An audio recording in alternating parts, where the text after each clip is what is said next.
কোন মানুষের মুখে লোক মুখে শোনা যায় যে মুহররমের 10 তারিখে কিয়ামত হবে। শুনছেন আপনারা এরকম কোন ফতোয়া? কথা কেন শুনছেন না? কিয়ামত হবে কবে? মুহররমের 10 তারিখে। এই ক্ষেত্রেও বর্ণিত যে হাদিস আছে এটা সম্পূর্ণ জাল এবং ভিত্তিহীন মওযু বর্ণনা। কারণ কোরআনে কারীমে আল্লাহ তাআলা বলেছেন, ইন্নাল্লাহা ইনদাহু ইলমুস সাআহ ওয়া মা তাদরি নাফসুন মাযা তাকসিবু গাদা ওয়া মা তাদরি নাফসুন বিআই আরদিন তামুত। ইন্নাল্লাহা ইনদাহু ইলমুস সাআহ, নিশ্চয়ই আল্লাহ তাআলার কাছেই কেবল কিয়ামতের ইলম রয়েছে, কিয়ামতের জ্ঞান রয়েছে। সুবহানাল্লাহ। কিয়ামত কবে হবে এটা জানে কে? আল্লাহ। বিশ্বনবী কিছু আলামত বলেছেন হাদিসের মধ্যে। কিয়ামতের আগে অশিক্ষিত মূর্খ লোকেরা সমাজের অধিপতি হবে, মাতবারি করবে, নেতামি করবে।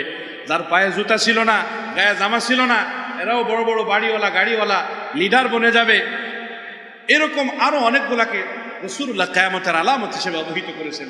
হাদিস শরীফের মধ্যে আসছে, সন্তানরা পিতামাতার অবাধ্য হয়ে যাবে, গান বাজনা বেশি হবে, গায়িকা নায়িকা নর্তকীদেরকে মানুষ সম্মান করবে, সমাজের মধ্যে তাদেরকে বিভিন্ন জায়গায় ডেকে ডেকে বিভিন্ন পদ পদবি দিবে। আছে না নাই?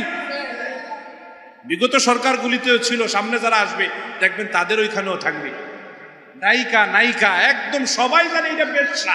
এটা কি বেশ্যা? বেশ্যারে জাতীয় সংসদের মতো এরকম গুরুত্বপূর্ণ একটা জায়গায় এক বা দুইজন ব্যক্তির মনে চাইছে তাই তারা ধরে নিয়ে জনগণের কোন ম্যান্ডেট ছাড়া সংসদ সদস্য বানাই দিছে। আছে না নাই?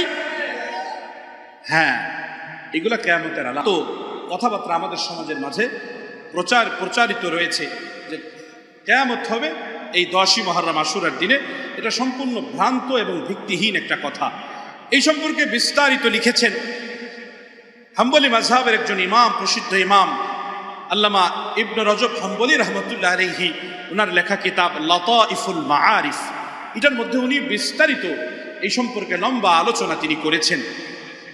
এই মুহররম উপলক্ষে, আশুরা উপলক্ষে যে সমস্ত কথা মানুষ বলে থাকে যে হযরত আদম আলাইহিস সালাতু ওয়াস সালাম এই দিনে পৃথিবীতে আসছে, এই ব্যাপারে আত-তারগীব আত-তারহীবের মধ্যে একটা হাদিস আসছে যে হাদিসের সনদ একদম দুর্বল। যে হাদিসের সনদ কি? একদম দুর্বল। অনেকে বলে থাকেন যে এই দিনে হযরত নূহ আলাইহিস সালাতু ওয়াস সালামের কিস্তি এই 10ই মুহররমে আশুরার দিনে এটা যদি পাহাড়ে গিয়ে অবতরণ করেছিল, থেমে গিয়েছিল। এই বর্ণনাটাও আত-তারগীব আত-তারহীবের মধ্যে আছে। আল্লামা ইসফাহানী রাহমাতুল্লাহ আলাইহি এনেছেন।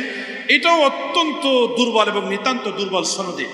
আমার ভাইরা, শক্তিশালী এবং মজবুত সনদে দুইটা ঘটনা বর্ণিত। একটা হলো মূসা আলাইহিস